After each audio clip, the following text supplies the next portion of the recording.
नमस्कार प्यारे दर्शकों, मैं हूं कमल दुबे, आपका ज्योतिष मित्र सौभाग्य सलाह में आपका स्वागत करता हूं। प्यारे दर्शकों, हमारी चर्चा चारों पुरुषार्थ के ऊपर चल रही है। पिछले दो वीडियो में हमने दो पुरुषार्थ, पहला धर्म और दूसरा अर्थ के विषय में आपको समझाया, बताया कि व्यक्ति कितना धर्मात्मा होगा या कितना भाग्यशाली होगा, उसके बाद वह जीवन में कितना धन दौलत कमाएगा। आज की चर्चा होगी कि जो धर्म हम कर रहे हैं, जो हमने अर्थ कमाए, जो हमने धन कमाए, क्या उस धर्म और धन से हम अपनी इच्छाओं की पूर्ति कर पाएंगे भी या नहीं। क्योंकि व्यक्ति, ये जरूरी नहीं है कि वह सभी इच्छाओं की पूर्ति कर पाए, और यह जरूरी नहीं है कि किसी व्यक्ति के पास कम धन दौलत हो और वह अपनी इच्छाओं की पूर्ति न कर पाए। समाज में आपको बहुत लोग ऐसे दिख जाएंगे जिनके पास धन दौलत बहुत है, लेकिन वह चाह के भी अपनी इच्छाओं की पूर्ति कर नहीं पाते हैं। और समाज में आपको ऐसे लोग भी दिख जाएंगे जिनके पास धन दौलत तो बहुत कम है, लेकिन वह जो चाहते हैं या उनकी जो भी इच्छाएं होती हैं उसकी पूर्ति वह अवश्य कर ले जाते हैं। बहुत ही महत्वपूर्ण विषय है, वीडियो में बने रहें, ध्यान से बात को समझें। आप हमसे नए जुड़े हैं तो चैनल को सब्सक्राइब कर लें, और यदि आप हमसे अपने कुंडली का विश्लेषण करवाना चाहते हैं तो नीचे दिए गए नंबर पर हमसे संपर्क कर सकते हैं। प्यारे दर्शकों, इस विषय को समझने के लिए आइए एक डेमो कुंडली के माध्यम से आपको समझाते हैं कि हम अपनी इच्छा पूर्ति कर भी पाएंगे या नहीं। देखिए, लग्न कुंडली में तीसरे घर को, सातवें घर को और 11वें घर को इच्छा पूर्ति का घर समझा जाता है।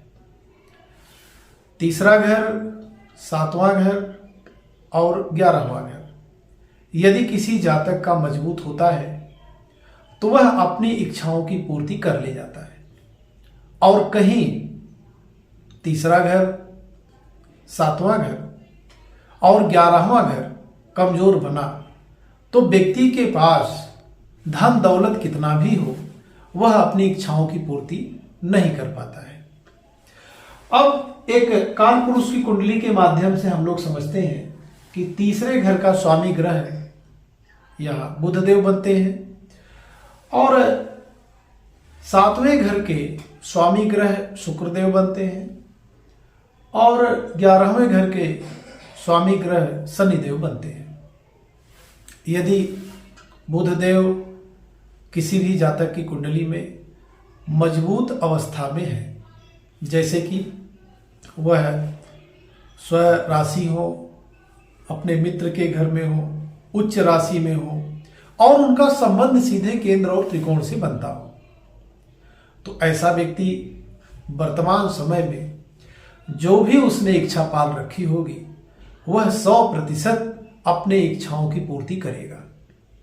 यदि बुधदेव कमजोर बने, बुधदेव अपने शत्रु के घर में विराजमान हो, उनके ऊपर पापक ग्रहों की दृष्टि ज्यादा हो, क्रूर ग्रहों की दृष्टि ज्यादा हो, तो ऐसा व्यक्ति जो भी इच्छा पाल रखा हो उसकी पूर्ति करने में उसको बहुत अधिक कठिनाई आएगी। यह तो काल पुरुष की कुंडली हुई। अब आपको अपनी कुंडली देखना है कि तीसरे घर में कौन सा अंक लिखा है। बुध देव को तो समझना ही है, साथ में इस तीसरे घर में लिखे हुए अंक को भी आपको समझना है।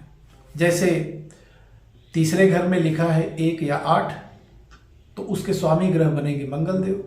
आप मंगल देव की स्थिति को समझिए, उनका संबंध केंद्र या त्रिकोण से बनता है, वह मित्र घर में रहते हैं, या उन पर शुभ ग्रहों की दृष्टि अधिक है, या अपने उच्च राशि में है, तो ऐसा व्यक्ति अपनी इच्छाओं की पूर्ति बहुत आसानी से कर लेता है। और कहीं मंगल देव की स्थिति कमजोर बनी, कमजोर की स्थिति हमने आपको बताई दिया, तो ऐसा व्यक्ति वर्तमान समय में जो भी इच्छाओं को पाल रखा होगा उसकी पूर्ति वह कर नहीं पाएगा। अब तीसरे घर में अगर लिखा है 2 या 7 तो उसके स्वामी ग्रह बनेंगे शुक्रदेव। शुक्रदेव की भी स्थिति मंगल देव की स्थिति जैसा ही आपको समझना है। केंद्र या त्रिकोण से संबंध बन रहा है, अपने मित्र के घर में है, अपने उच्च राशि में है, अपने स्व राशि में है, वह अंश में मजबूत है, तो ऐसा व्यक्ति वर्तमान में अपनी सभी इच्छाओं की पूर्ति कर ले जाएगा। अगर ऐसा नहीं है तो लाख प्रयास करने के बाद भी वह अपनी इच्छाओं की पूर्ति नहीं कर पाएगा। इसी प्रकार से यदि तीसरे घर में 3 या 6 अंक लिखा है तो उसके स्वामी ग्रह बनेंगे बुधदेव। बुधदेव की स्थिति भी मंगल देव और शुक्र देव जैसा ही समझना चाहिए। वह मित्र के घर में है, स्वराशि है, उच्च राशि में है, केंद्र या त्रिकोण से उनका संबंध बनता है, तो ऐसा व्यक्ति वर्तमान में अपनी सभी इच्छाओं की पूर्ति कर ले जाएगा। उसी प्रकार से यदि तीसरे घर में लिखा है 4 तो उसके स्वामी ग्रह बनेंगे चंद्रदेव। अब चंद्रदेव की स्थिति को आप अपनी कुंडली में देखिए कि चंद्रदेव आपकी कुंडली में जहाँ विराजमान है वह उनकी मित्र की राशि है या उनकी शत्रु की राशि है। तो मित्र की राशि होगी तो चंद्रदेव मजबूत बनेंगे, शत्रु की राशि होगी तो चंद्रदेव कमजोर बनेंगे। उसी प्रकार से अगर 5 लिखा है तो सूर्यदेव की स्थिति को समझा जाए। उसी प्रकार से अगर 9 या 12 लिखा है तो बृहस्पति देव की स्थिति को समझा जाए। और अगर तीसरे घर में 10 या 11 नंबर का अंक लिखा है तो शनिदेव की स्थिति को समझना चाहिए। शनिदेव के ऊपर शुभ ग्रहों की दृष्टि पड़े, बृहस्पति देव की दृष्टि पड़ जाए, शुक्र देव की दृष्टि पड़ जाए, बुध देव की दृष्टि पड़ जाए, तो ऐसा जातक अपनी इच्छाओं की पूर्ति थोड़े से संघर्ष के बाद से कर सकता है। यह तो हमने आपको तीसरे घर की स्थिति को समझाया जहां से हम वर्तमान की इच्छा पूर्ति को समझते हैं। अब भूतकाल में आपने अपनी इच्छाओं की पूर्ति कितनी की उसकी स्थिति को देखने के लिए आपको ठीक 7वें घर को देखना चाहिए। 7वें घर में जो अंक लिखा हो उसके ग्रह को समझे और शुक्र देव को जरूर समझे, क्योंकि शुक्र देव किसी भी काल पुरुष की कुंडली में 7वें घर के स्वामी होते हैं। उनका प्रभाव 7वें घर पर विशेष रहता है। यहां पे अंक लिखा है 1 या 8 तो मंगल देव की स्थिति को समझे। जैसे आपने तीसरे घर की स्थिति को समझा वैसे ही इस घर में भी यदि 1 या 8 लिखा है तो मंगल देव की स्थिति को समझे। 2 या 7 लिखा है तो शुक्र देव की स्थिति को समझे। 3 या 6 लिखा है तो बुध देव की स्थिति को समझे। 4 लिखा है तो चंद्र देव की स्थिति को समझे। 5 लिखा है तो सूर्य देव की स्थिति को समझे। 9 या 12 लिखा है तो बृहस्पति देव की स्थिति को समझे। और यदि 10 या 11 लिखा है तो शनि देव की स्थिति को समझे।